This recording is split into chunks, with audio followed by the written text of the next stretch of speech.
Cet épisode a une distance de 8 km à un pace de 5 minutes 45.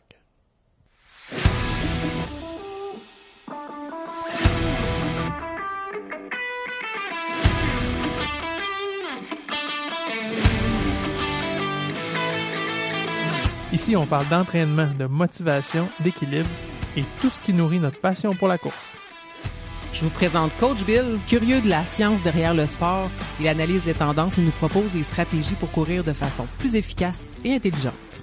Je vous présente Coach Isa, avec qui chaque foulée trouve son équilibre. Elle crée une connexion authentique avec nos invités, ce qui nous donne accès à des humains formidables et des histoires inspirantes. Que vous soyez sur bitume, en sentier ou bien à l'écoute chez vous, on est là pour vous aider à avancer. Embarques-tu avec nous pour une petite course? Salut Coach Isa! Salut Coach Bill! Comment tu vas? Ça va bien toi? Ben oui, est-ce que tu as couru cette semaine? Oui, j'ai couru. J'étais allé rejoindre mon ami qui allait faire un 10 km pour faire son dernier 4. Fait qu'on s'est rejoints. Elle avait déjà commencé à courir. Je fais mon petit échauffement, puis je suis embarquée dans sa course. C'est rentre pas. Tu sais, elle m'avait dit... Ah, ben garde, on fera le début, puis après ça, tu sais, on ira te reporter, puis je continuerai après. Je dis, ben non, tu sais, faisons les 4 derniers, ça va être les 4 plus difficiles. Fait que finalement, on a opté pour ça. C'est vraiment plaisant d'avoir quelqu'un sur la fin de sa course. Puis toi, Coach Bill, t'as-tu couru cette semaine? Ouais, moi j'ai couru pour aller te rejoindre, qu'elle a rejoindre ton ami. Une course en chaîne. Ben oui, justement. Tu sais, vu que t'es parti avec l'auto, t'es allé au gym. Ben moi, je suis parti de la maison. J'ai fait... c'est cool, là, en plus. Hein. J'ai déjà fait ce tracé-là. Je pense que je l'avais raconté, d'ailleurs, mais c'était tout en descente. Fait que c'est facile. Ben non, je l'ai couru pareil, mais c'est vrai que c'est pas mal plus facile parce que c'est tout en dénivelé négatif. Fait que j'ai descendu là. Puis, fait particulier, c'est que j'avais pas grand-chose à écouter. Puis là, je nous dévoile l'envers de Entre deux courses. Cet automne, là, avant de lancer Entre deux courses, on voulait pratiquer certaines affaires... Coach Isa et moi, où on se dit notre jeu de podcast, il nous manque quelque chose, il y a des trucs qui nous dérangent dans notre delivery. Puis on a fait un faux épisode avec quelqu'un. Fait que j'ai demandé à mon frère qui s'est prêté au jeu, puis pour être sûr qu'on pratique vraiment notre voix, puis ce qu'on voulait tester, on a pris un sujet qui est complètement différent. Fait que c'était changer de job, parce que mon frère est en train de changer de job à ce moment-là. Fait que ça a été un beau moment qu'on avait fait, ça nous a été super utile pour nous. Puis les deux, on a découvert mon frère là-dedans. Puis j'ai réécouté ça dans ma course, finalement. Ça faisait comme 4 mois qu'on l'avait enregistré, puis je l'avais jamais réécouté. Fait que j'ai réécouté ça, fait que j'ai passé un beau moment avec mon frère dans mes oreilles. Puis c'était une pratique, mais c'était vraiment trippant, puis vraiment intéressant. Au final, on a embarqué, là, carrément avec ton frère, puis on s'est même posé des questions, puis des questions pas juste préparées. C'était OK, ouais, mais je veux en savoir plus, tu sais. Puis on a eu vraiment le fond. Puis c'est un peu ça, hein, j'ai trouvé comme ma posture où, justement, je vais aller chercher l'expérience des gens, qu'est-ce qui s'est passé, qu'est-ce qui a été vécu, pourquoi ça l'a amené telle chose, puis en tout cas, fait que ça a été à ce moment-là qu'on a créé Entre deux courses, là. Ouais, puis ce que j'ai écouté en fin de semaine en courant, c'était le raw audio, là, vraiment, là. Puis ça m'a donné le goût de le monter. J'ai fait le montage, puis je l'ai offert à mon frère. J'ai dit, tiens, écoute ça, tu sais, ça a donné un beau moment, puis il était content, il était fier, puis même il l'a partagé autour de lui, là. Fait que il y en a qui veulent l'écouter, écrivez à mon frère. Parce qu'on l'a écrivez à Dave. Écrivez à Dave. On l'a pas publié, évidemment, mais je lui ai fourni à lui. Après de rentrer dans le vif du sujet, j'ai 2-3 petits trucs. Une course que j'ai vue qui se déroule en Angleterre qui est complètement débile. C'est... ça se passe dans un tunnel. Ils appellent ça le tunnel ultra. C'est dans un tunnel qui a 3,2 km. Puis il faut que les participants se fassent ça 100 fois. Fait que c'est 320 km. Arc, tu dis? dans le noir. Dans le noir. Tout Yeah. est éteint, il n'y a pas de toilette, il n'y a pas d'arrêt en chemin, il n'y a pas personne dans le tunnel. T'es tout seul avec toi-même, la noirceur puis l'humidité. Arc, mais pourquoi qu'on ferait ça? Je sais C'est pas. donc bien pénible. Hein? C'est lourd. Je le sais pas. OK. Puis celui qui l'a gagné cette année a fait ça en 55 heures dans le tunnel humide. OK. Quand même, hein? Ouais, j'irais pas faire ça là. C'est particulier. Puis écoute, j'ai aimé ton arc, puis je pense que je vais t'en tirer un autre. Parce que je suis tombé cette semaine sur un article qui s'intitule « Laver sa bouteille d'eau quotidiennement, pourquoi est-ce essentiel? » Là, j'entends tout le monde dire je lave pas ça tous les jours. » Il y a un petit sondage, un article qui disait A, je la lave tous les jours, B, je la lave une fois par semaine environ, C, je la lave seulement si je mets un liquide autre que de l'eau, et D, je la lave rarement. T'es où, toi? Ben là, c'est gênant. Ok, mais t'es pas obligé de souvent, répondre. je la lave quand je mets d'autres choses que de l'eau. Là. Ça Ouais. arrive quand même régulièrement. Genre mais... des électrolytes ou des choses comme Ouais, ça. c'est ça. Ouais, c'est ça. Puis l'étude disait que là, écoute, on est dans des cas extrêmes. Là. On s'entend, mais quand même, il y a beaucoup de bactéries qui peuvent se présenter, les plus courantes étant certaines qui sont des infections résistantes aux antibiotiques comme la pneumonie, méningite, infection gastro-intestinale. Ça me donne le goût de la laver un peu plus. Puis on dit, si on disait que la bouteille d'eau réutilisable peut contenir environ 40 000 bactéries de plus que celles qu'on retrouve sur un siège de toilette. Shit. Arc, hein? Arc. Ouais, arc. Arc, mais tu sais, pour qu'il y ait la bactérie gastro-intestinale ou la pneumonie ou la méningite, je veux dire, faut qu'elle ait touché à la méningite. 100%. Là, tu sais, fait que si tu la mets pas partout, j'imagine qu'elle va être moins contaminée. Prêtez pas vos bouteilles à ceux qui ont la méningite en partant. Ouais, c'est ça. C'est une gorgée de la méningite. Ça te tente-tu? En tout cas, OK. Mais tout ça pour dire que si votre bouteille vaut la vaisselle, c'est une bonne pratique parce qu'en Ouais. plus, ça lave à l'eau chaude. Puis ça, Ouais, c'est ça. c'est ça. Quand même.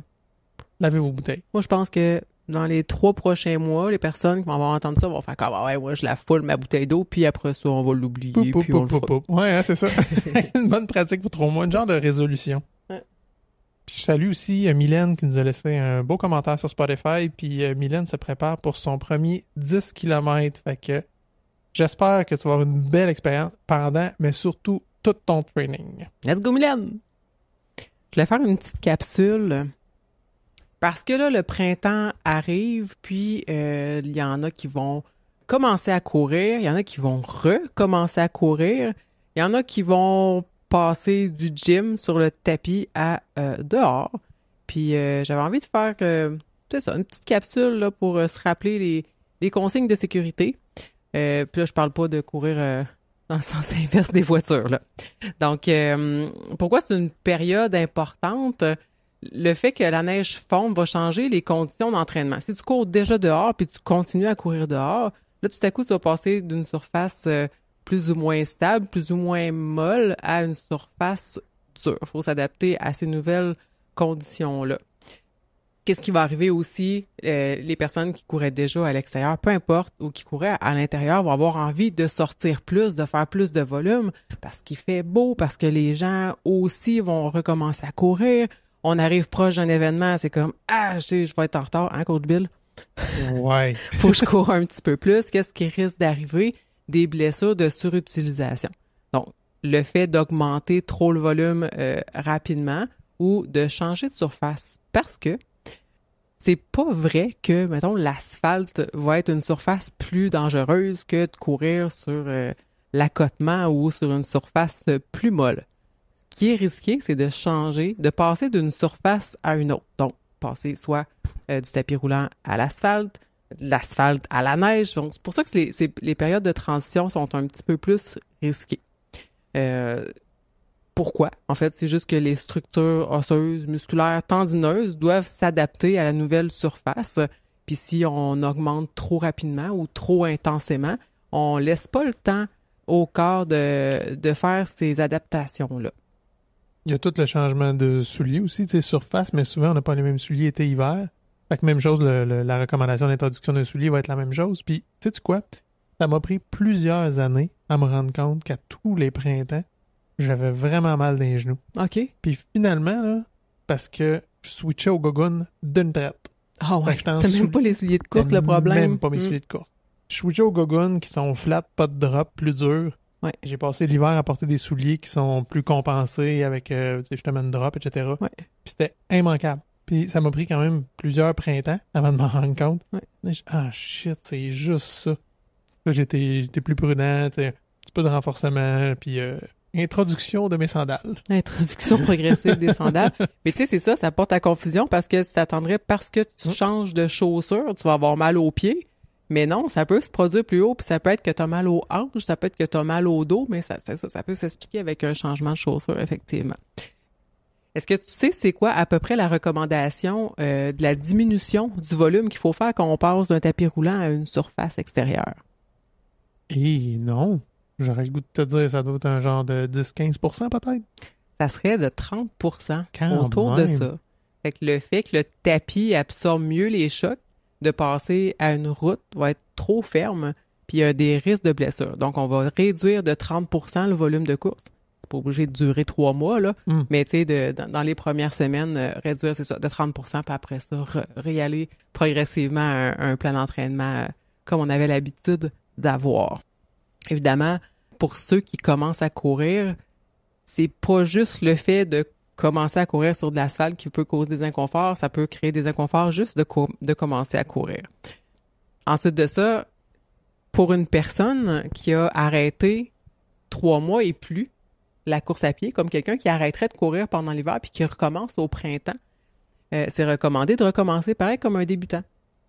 Donc, partir avec... oui, c'est ça. Fait que les structures sont plus adaptées, puis de repartir avec un plan débutant, avec des intervalles, puis d'y aller avec seulement quelques minutes au départ. Mais tu vois, c'est pour ça que moi je cours tout l'hiver. C'est bien plus simple. Oui, c'est ça. Ça fait mal au cœur par repartir. C'est bien trop dur à repartir. Oui, effectivement. Ouais. Ben oui, c'est beaucoup plus facile de repartir, de pas repartir, effectivement. Puis aussi, les personnes, il y en a qui vont arrêter de courir, mais qui vont pratiquer du ski de fond, de la raquette.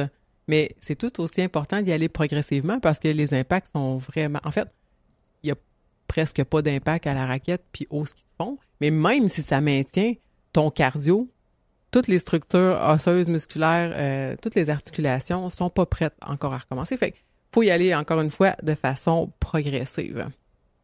Puis finalement, ben, la dernière petite suggestion, c'est de prioriser la récurrence de la course et non le volume. Donc, ça va être mieux de faire 4 petites sorties de course dans ta semaine que d'en faire 2 longues. Fait que c'est le fait de répéter à tous les jours les impacts au niveau des articulations, mais pas nécessairement de le faire longtemps. Je dirais même que dans un entraînement peut-être dans l'endurance, c'est même super pertinent de les fractionner dans la même journée. Oui. Au lieu de faire, mettons, 20 km, mais tu fais 2-10 dans ta journée, tu vas chercher des super belles adaptations. Là. Effectivement. Donc, c'était ça qui concluait la capsule Retour à la course. Hey, super pertinent. Merci, Coach Isa. Aujourd'hui, on reçoit un auditeur qui s'est manifesté. En fait, non, je vais le laisser raconter l'histoire lui-même. Mais aujourd'hui, on reçoit Kevin, mais pas Kevin, mais Kevin que j'ai parlé plusieurs fois récemment. Donc, le nouveau Kevin du podcast, qui est un fidèle auditeur et qui même commente sur nos publications. On adore ça. Fait qu'aujourd'hui, il va venir nous raconter son histoire, comment il a intégré la course dans sa vie. Alors, bienvenue sur Entre deux courses, Kevin. Est-ce que tu as couru cette semaine? Ben salut, ben oui, j'ai couru cette semaine. Hier, justement, j'étais allé rejoindre 2 amis. En fait, je cours toujours, je fais mes longues runs du dimanche avec Vincent, un de mes bons amis. Puis j'ai un autre ami que je suis supposé faire un demi-marathon avec lui cette année. Puis en tout cas, ça donnait jamais. Mais cette semaine, on a réussi à se rejoindre les 3. Puis on est parti, on a fait un petit 12 km hier en jasant. C'était bien le fun. Le tas d'un café, hein? Avec des chums. Là, tu dis que tu es allé rejoindre à la course ou vous êtes rejoint quelque part pour courir? Non, on se rejoint toujours quelque part. Ben, c'est parce que moi, j'habite à La Plaine, puis les routes sont pas super belles pour courir, dans le sens qu'il n'y a pas grand-chose à voir. Fait qu'on va à Terrebonne, il y a les plus grandes pistes cyclables, puis le trajet est plus long. OK, cool. Tu veux te raconter ton histoire un peu brièvement? Comment que il t'est venu l'idée de venir participer au podcast? Oui, en fait, moi, je voulais, c'est Bill qui m'a approché, en fait, là. Moi, j'ai jamais eu l'idée de participer à aucun podcast. C'est ça.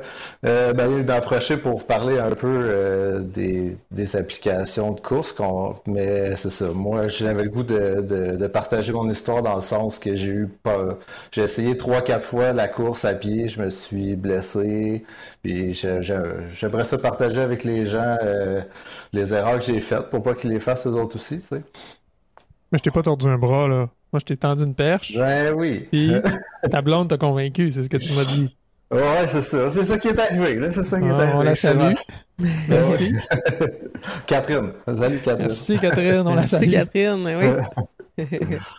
Puis toi, dans ta vie, ça s'est présenté quand, la course? En fait, moi, je m'entraînais pas mal au gym comme début des années, mettons 2010, là, dans ces eaux-là. Puis j'étais pas mal en forme. Puis là, à un moment donné, j'ai vu une course Spartan Race. Puis ça avait l'air tellement le fun, ça. Je pense que vous avez tous le même parcours que moi. Ben oui, on est plusieurs à avoir c'est commencé de même. c'est ça. Fait que, c'est ça, j'ai vu ça. J'ai dit, hey, ça a l'air le fun comme expérience. C'est pas une expérience, ça, dans le fond. Il faut s'entraîner pour aller faire ça. Moi, j'étais en forme musculaire, j'étais en forme, mais pas la course, là. Mais tu sais, fait que je t'allais essayer ça. Laquelle t'avais fait, la course?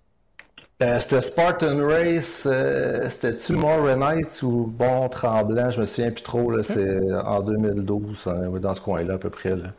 Puis j'étais allé essayer ça, j'avais vraiment aimé ça. C'est le fun. Tu sais, pour vrai, j'étais quand même bon, là. Mais justement, c'est à cause de mon entraînement physique, mais la course, écoute, j'ai fini j'avais mal aux jambes, j'avais mal aux tibias, j'avais mal partout. L'enjeu, c'est au niveau cardiovasculaire ou c'est plus au niveau de la technique de la course? Ben, je dirais un peu cardio, mais moi, tu sais, j'ai quand même un mental pas pire, là, fait que j'ai fait abstraction de ça, puis j'ai fini ma course comme si de rien n'était, mais c'est vraiment ben, je dis comme si de rien n'était, c'est pas vrai, là, mais je veux dire, technique de course, c'est ça qui était vraiment qui faisait défaut, là. T'es-tu blessé?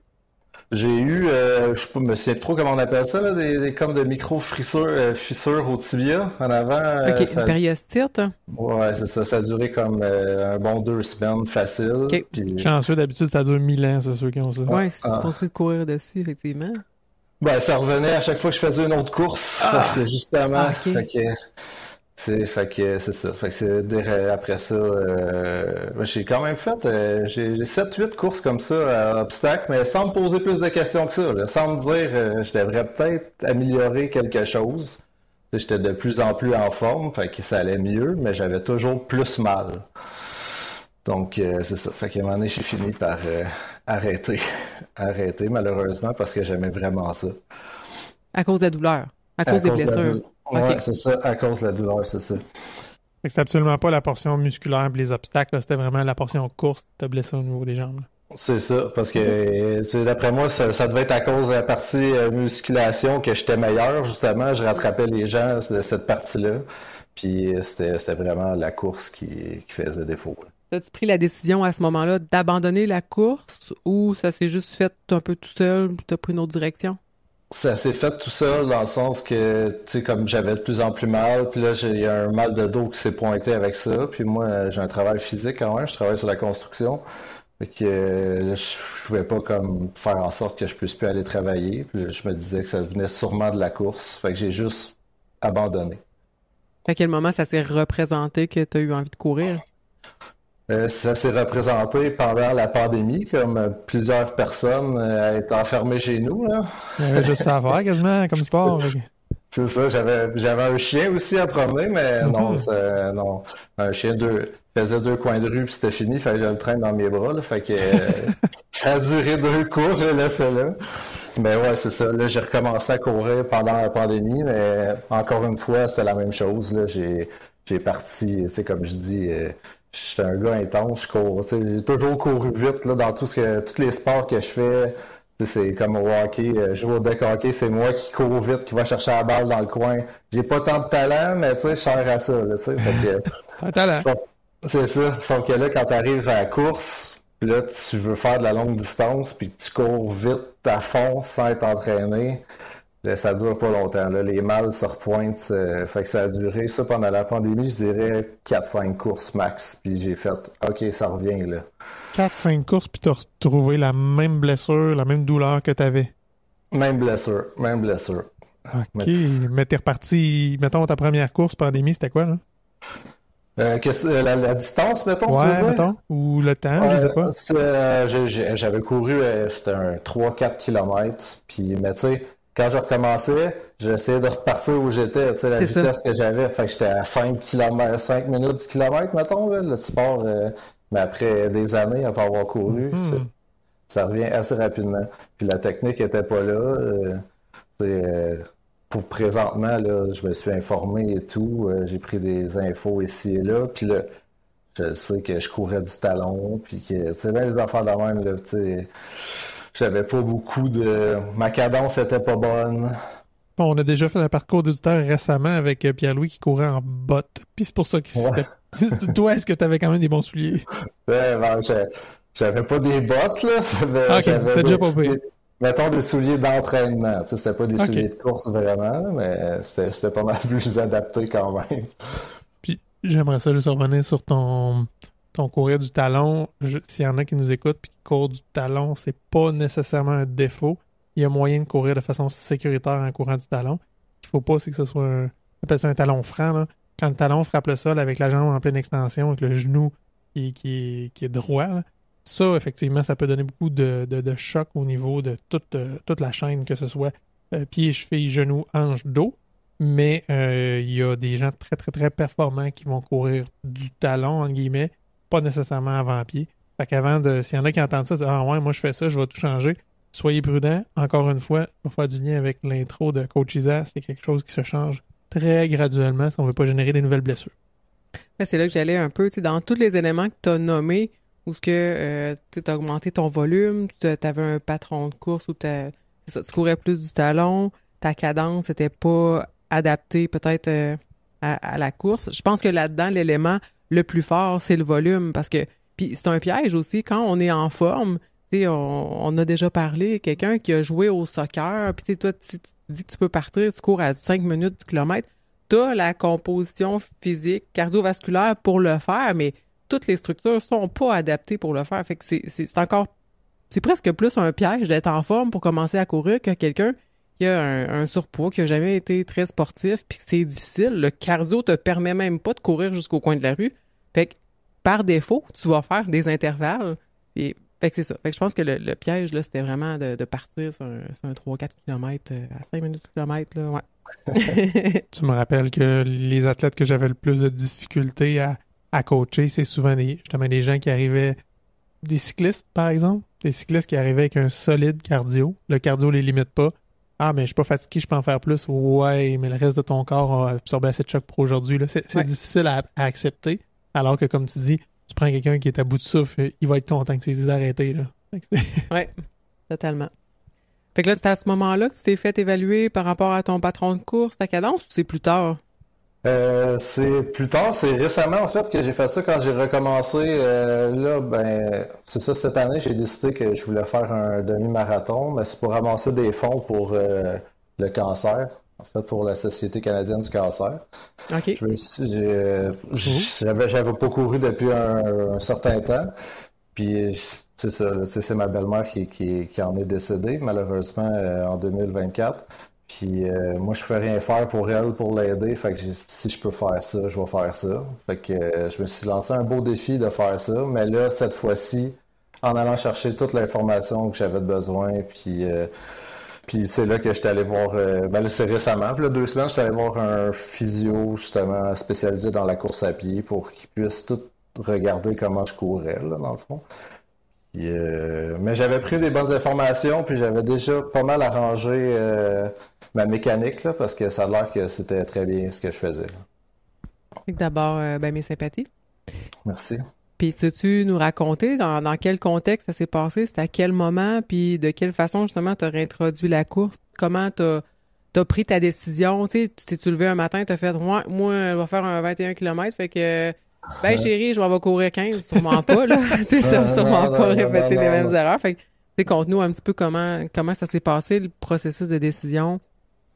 Ben oui, c'est ça, là. Oui, j'ai décidé que je recommençais à courir, mais non, je sais pas. Là, je suis parti plus. J'ai essayé d'aller plus lentement, puis c'est encore difficile au début, pour être franc. Là, c'est comme laisser l'ego à la maison. Là, c'est tough de faire ça. Le foutu ego. Hein? Le foutu ego, c'est ça. Puis je vais revenir un peu sur un épisode récent qu'on a parlé de Strava. Puis des nouveaux coureurs. Oui. J'avais fait un commentaire à propos de ça, justement. Moi, c'est justement mon ami à qui que j'étais allé courir dimanche. C'est lui qui m'avait fait un commentaire sur Strava parce qu'il regardait mes courses. Puis là, il me dit, Kev, tu cours trop vite. Relaxe-toi, relaxe. C'est pas vrai que tu vas repartir à 5 minutes du kilomètre puis tu vas pas te blesser. Il faut que tu recommences tranquillement. Puis c'est un peu à cause de lui que là, je suis allé chercher toutes mes informations. Puis pour courir comme il faut, justement. Là. Mhm. Mais c'est ça. Puis là, j'ai réduit dans le fond mon volume, ma vitesse. Puis là, quand mes sorties lentes, c'était vraiment des 6 minutes quelques kilomètres. C'était dur, c'était vraiment dur au début. Ah ouais, c'est vraiment difficile de se ralentir. Mais il y a tellement de bénéfices à ça. Puis on le sous-estime, on le sait. Puis là, on sort puis on fait « Ah, il me semble que je vais être capable de courir à cette vitesse-là. Est-ce que c'est Ça va être difficile de correct. s'arrêter, hein? » Ouais, ben écoute, on salue ton ami, on l'a nommé souvent, des fois que c'est pas obligé d'être un coach, ça peut être juste quelqu'un dans l'entourage qui te voit aller puis qui c'est exactement ce qui t'est arrivé, tu as quelqu'un qui te dit fais attention, probablement que lui s'est déjà passé par là, puis il t'a donné un bon conseil pour aider. Puis tu as parlé de Strava, il est sorti justement une étude qui a été relayée par la clinique du coureur cette semaine que je trouve intéressante. Puis il résumait en disant là, qu'il y avait comme 3 concepts clés par rapport à Strava. Tu sais, la présentation de soi. Donc, la personne cherche à contrôler son apparence aux yeux des autres. Fait que ça, justement, ça pousse des fois à courir plus vite parce que les gens vont le voir sur Strava ou je vais pas faire juste un 2 km, je vais faire plus parce que ça va être cheap. Tu sais. Au contraire, c'est probablement ça que tu as besoin. En deuxième, il y a la comparaison sociale. Donc, justement, te comparer ben là, lui, il a fait ça, ben moi aussi, je devrais peut-être en faire autant. Puis, si lui est capable, moi, je suis capable. Puis, il y avait l'aspect aussi de motivation. Mais la conclusion de l'étude est intéressante parce que ça influence quand même les gens à faire plus d'activité physique. Fait qu'au final, ça a quand même d'excellents bénéfices, mais il faut être hyper prudent à pas justement tomber dans les pièges. Là. Fait que toi, dans le fond, quand tu as décidé de reprendre la course, c'était vraiment pour l'aspect, pour la cause ou tu avais le souhait déjà de reprendre l'activité, ben pas l'activité physique, ou tu avais déjà le souhait de reprendre la course à pied pour le sport en lui-même? À la base, c'était vraiment pour la cause. Puis la passion m'est revenue assez rapidement. Puis justement, en courant mieux, c'était vraiment plus le fun. Pas mal nulle part. Tu sais, là, fait que là, de plus en plus, là, j'avais de plus en plus de volume. Puis là, je cours de plus en plus de kilomètres. Puis je me rends compte, Caroline, que j'aime ça. Fait que c'est ça. Là, je suis rendu à 35-40 km par semaine. Là. J'ai transféré. Je cours dehors à cette heure. Là. Au début de l'hiver, j'osais pas trop. Là. J'étais sur tapis, mais je trouvais ça assez dull rapidement. Fait que, on s'est bien habillé, on est sorti dehors puis on est allé courir. Tu as dit quelque chose que je trouve franchement intéressant. Tu dis maintenant, je cours sans douleur. On n'est pas supposé d'avoir des douleurs. On peut avoir des inconforts. À un moment donné, si tu as des douleurs, il faut s'en occuper. Là. C'est vraiment génial, mais c'est clair que c'est ce que les changements que tu as faits, puis aller chercher un patron qui était plus sécuritaire. Là. Ah oui, c'est sûr, c'est ça. Puis ton retour à la course, il s'est fait sur tapis ou dehors? Il s'est fait, dans le fond, dehors, à l'extérieur, jusqu'à temps que mon ami me dit de ralentir et tout. OK. Là, ça a donné que, tu sais, j'ai recommencé à avoir un petit peu mal quelque part. Fait que j'ai guéri cette petite blessure-là. Ça n'a pas duré très longtemps, une semaine ou deux. Puis là, ben, il est arrivé le froid et tout. Fait que là, vu que j'avais jamais couru l'hiver, j'ai dit, écoute, je vais recommencer sur tapis, là. Je vais y aller conservateur, là. Mais c'est ça, plus que l'hiver avançait, plus j'avais le goût de sortir dehors, là. Ouais. Puis comment t'as intégré ça sur tapis? T'as-tu un tapis roulant chez toi?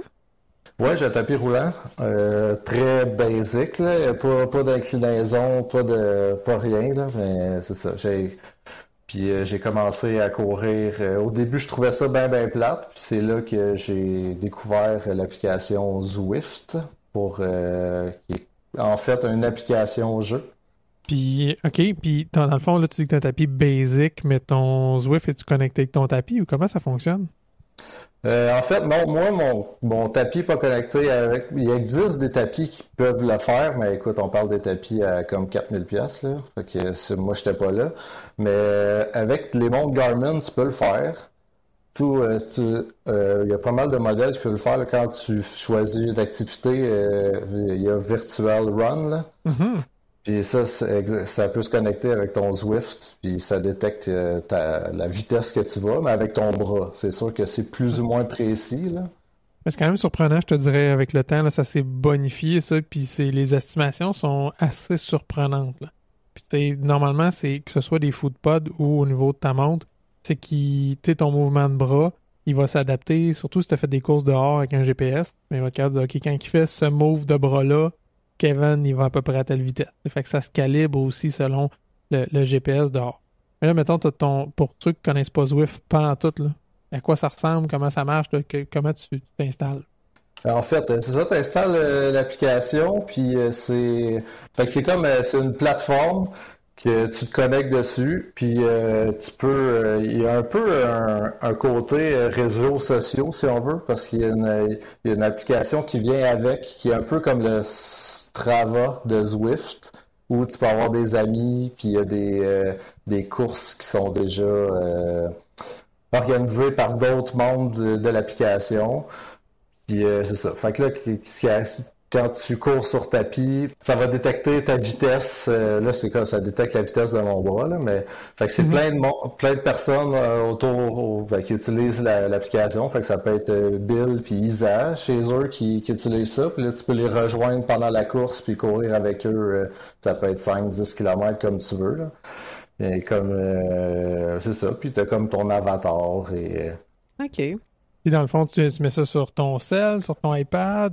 Ouais, c'est ça. Tu peux, en fait, iPad, ordinateur, ton cellulaire, peu importe, là, ça se connecte via, je pense que c'est Bluetooth ou antenne T, là, je connais pas trop le système, en fait, là. Ouais, c'est ça, du Ant+, là, probablement. Puis là, dans le fond, sur ton écran, là, tu vois, tu peux courir avec d'autres mondes, là, c'est ça? Ouais, c'est ça, tu peux courir avec d'autres mondes, là, comme je disais, des fois, il y a des courses organisées, tu peux voir, OK, à 8 heures, il y a une course qui part, là, tu peux dire, j'aimerais y participer. Tu peux même avoir la notification sur ta montre pour dire, OK, ça part dans 5 minutes, là, va mettre tes souliers, va courir. Là, tu peux courir avec plein de gens. Ça peut être même des courses, tu sais, pas juste des entraînements, il y a des courses avec un rang, là, OK. Fait que tu peux pas arriver en retard, puis tu peux pas arriver à 5, puis tu pars, là.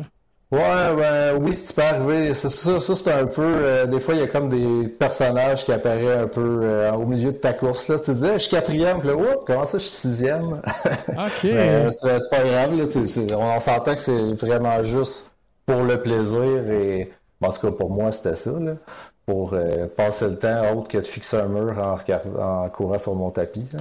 Pour toi, ça, c'est motivant de savoir que, OK, il y a du monde qui vont être là pour m'attendre courir, ou il y a un parcours, il y a des gens, ou qu'est-ce que tu vas chercher là-dedans? Ah oui, c'est ça. C'est juste le fait de comme s'entertainer un peu, là, autre, comme je disais, que de fixer ton mur, là, tu sais. Puis, même quand tu fais des courses de 5-6 km, tu sais, je vais pouvoir aller rejoindre un groupe des fois de coureurs, puis je ralentis, puis je cours avec eux, même si c'est juste des personnages, tu sais, au moins c'est comme... Oui, au moins t'es pas tout seul, là, parce que, tu sais, c'est quand même Zwift course est moins populaire que Zwift vélo. Il y a vraiment moins de coureurs, là. Il doit y avoir, je sais pas combien il y en a, là, mais il y en a, tu sais, il doit y avoir 5% des cyclistes. Puis c'est pourquoi l'application est gratuite, en fait. T'as pas besoin d'abonnement pour l'utiliser. Parce que il y a pas beaucoup de... parce que, tu sais, comme mettons, comme le vélo, eux, quand tu vas arriver sur une pente, l'inclinaison va changer, le dénivelé va changer, fait que leur vélo, ça devient plus dur à pédaler. Ben, ça, sur tapis, tu sais, il n'y a pas ça, là. Fait que, il peut l'avoir, mais sur le tapis à 4000 que je parlais tantôt, là. Mais c'est ça, fait que c'est pour ça, c'est une des raisons pourquoi c'est gratuit. Mais la seule affaire qui est plate, c'est que vu que c'est gratuit, tu peux pas créer une course, mettons, avec tes amis. Il faut vraiment que tu aies un abonnement payant de Zwift pour être gérer un serveur, mettons. Okay. Je savais pas qu'il y avait une portion gratuite de Zwift. Je pensais que c'était uniquement du payant, là. Tu me l'apprends. Ouais, c'est ça. Puis il y avait une autre affaire que je voulais parler aussi pour le tapis. Tu sais, il y a la montre, tu peux te connecter avec la montre. Mais moi, j'ai acheté un autre, je vais appeler ça un bidule. Je sais pas trop comment l'appeler. Tu colles ça sur ton tapis, puis tu mets 3 capteurs réfléchissants un peu sur la courroie de ton tapis, puis l'espèce, je sais pas comment l'appeler. Un capteur ou... Ouais, c'est ça. Le capteur détecte les réfléchisseurs, puis là, ça capte vraiment la vitesse de ton tapis exactement. Fait que là, t'as pas besoin de ta montre, tu peux l'utiliser juste avec ça. Puis là, c'est vraiment ta vitesse exacte.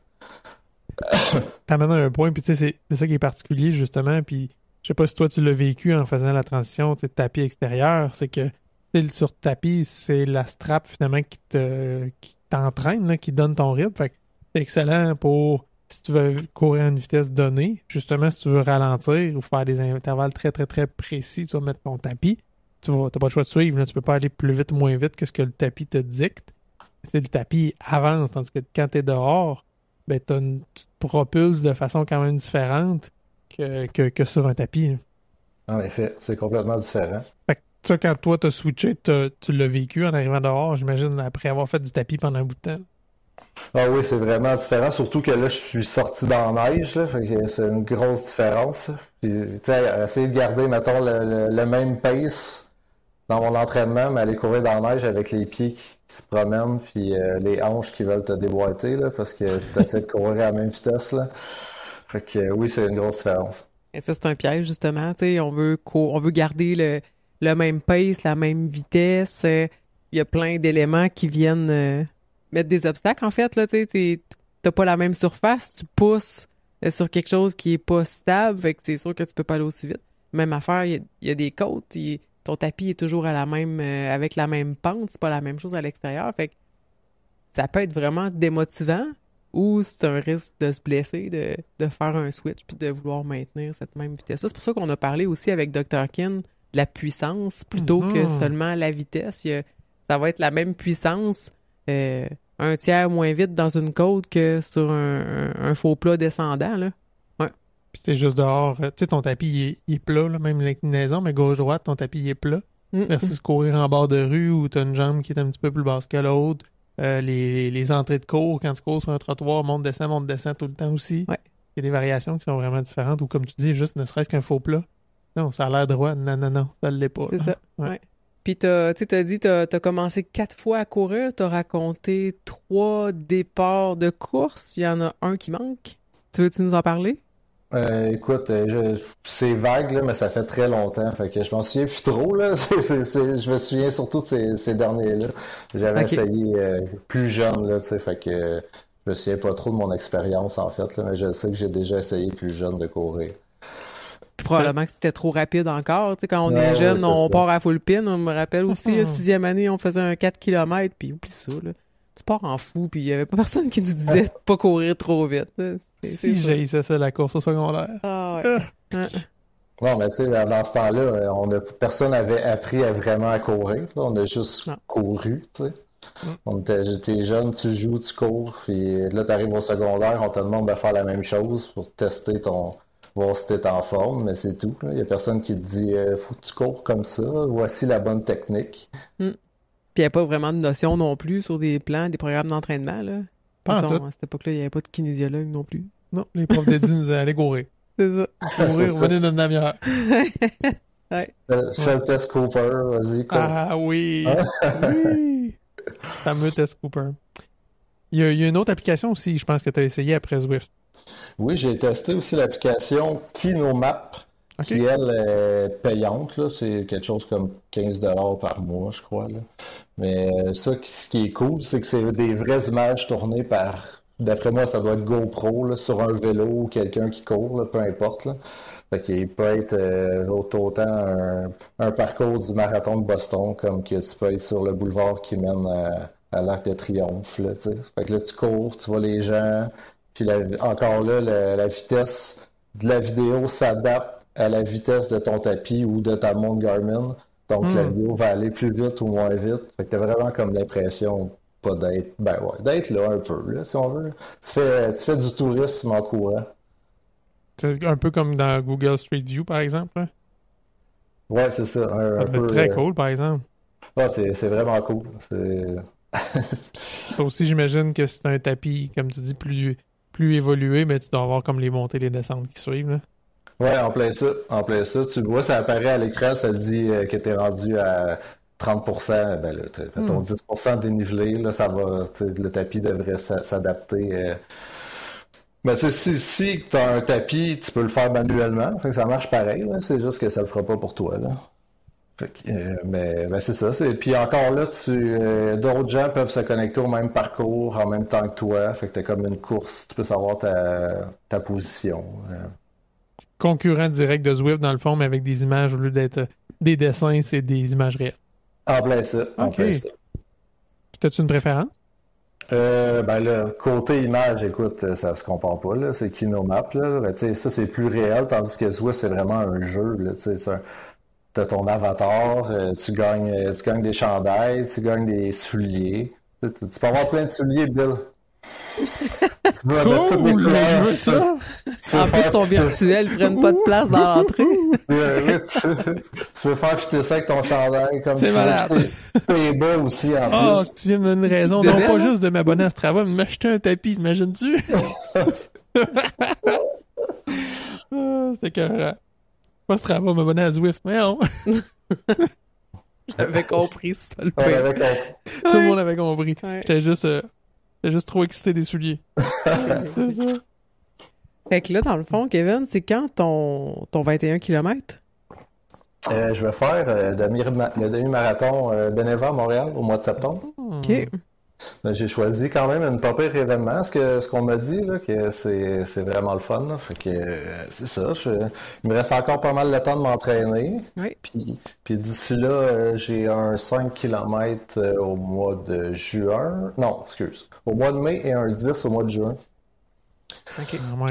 Quand même. Ça veut dire que même que tu fasses ton 5 faut que ton 10 t'aille quasiment acquis parce que c'est très rapproché, là. Ouais, c'est ça. Ben, ça va quand même déjà très bien. On s'entend, je suis rendu comme à ma 11e semaine de mon plan d'entraînement. Ça va très bien. Là. Déjà, les courses sont assez longues, là, puis ça se fait très bien. T'as-tu un objectif de temps ou l'objectif, c'est seulement de le terminer? Ben, comme je disais tantôt, j'étais un petit peu intense, donc je me suis fixé des objectifs, mais pour moi-même, là. Fait que, ouais, j'ai un objectif de temps qui est de 1h50. D'après moi, je suis capable. C'est un pace que d'après moi, je suis capable d'avoir, là. Je dirais pas facilement, là. J'allais poser la question, t'as-tu, c'est ça, un objectif optimiste, pessimiste puis réaliste, mais ça semble être, ouais, c'est ton plan réaliste, puis mettons ton plan optimiste, ça serait quoi? J'avais pas pensé à ça, là. Moi, j'étais on va te challenger, tu poseras la question. D'après moi, peut-être une 42, une 43, là, j'aurais être capable de faire ça, là. Mais, OK. Ça serait pas mal plus dur, là, mais d'après moi, c'est réaliste. Ah, puis tu sais, c'est ça, à un moment donné, pas linéaire, hein, l'accélération, justement. Tu sais, passer de, on va dire, sur un demi-marathon, le faire en 4 heures, puis en 3h50, ou le faire en 2 heures, puis à 1h50, pas le même 10 minutes. Non, c'est ça. C'est ça. Il vient un temps où, à un moment donné, tu pourrais pas le faire en 1 minute. Fait qu'il y a comme une minute, plus tu t'approches de ça, disons, plus tu t'approches du record du monde, et plus chaque seconde devient difficile à acquérir. C'est sûr. Tu te décrirais comme quel type de coureur? On avait compétitif, zen, débutant, social, aventurier. Moi, je dirais compétitif, mais avec moi-même. Parce que c'est pas avec les autres. Ça compte. Ben oui. Non, c'est ça. C'est vraiment avec moi. Là, ça me dérange pas là, de la position que je vais finir. Là, c'est un plus. Quand tu es de belle position, c'est le fun. Là, mais c'est vraiment de battre mes propres temps à moi. Puis c'est comme ça que je vois ça. Là. Très cool. Ben écoute, merci de ton partage. C'est intéressant. Puis comme tu dis, si ça peut aider d'autres gens qui ont vécu à peu près des trucs similaires comme toi à éviter certaines erreurs, c'est super pertinent. Effectivement. Puis, moi, je mets une grosse étoile sur... On split les courses plusieurs fois par semaine, mais on les raccourcit, surtout au départ. Puis, tu sais, pas trop se casser la tête avec, justement, le patron de course. À la limite, même, le type de soulier au départ, là, tu sais, tu peux courir avec des bottes. Ça se fait! Mais, tu sais, vraiment, là, de focusser sur le volume, de pas faire des trop longues sorties pour rien, puis de pas aller trop vite non plus, prendre son temps. On va courir plus longtemps en faisant ça. Est-ce que tu avais une plug pour nos auditeurs cette semaine? Ben oui, mais comme j'ai parlé tantôt, je ramasse des fonds pour la Société canadienne du cancer, donc ben, je pourrais partager le lien si jamais vous avez le goût de donner. On est déjà rendu à plus que 2000 $ d'amassés, donc je suis bien content, là. Ça participe en grand nombre. Ben, bravo pour ta démarche, pour vrai, c'est sûr que c'est apprécié. Puis, Merci évidemment, beaucoup. oui, on va le partager dans les notes d'épisode s'il y en a qui ont envie de t'encourager. Ben, merci beaucoup. Fait que sur ça, qu'est-ce qu'on souhaite aux auditeurs? Bonne course!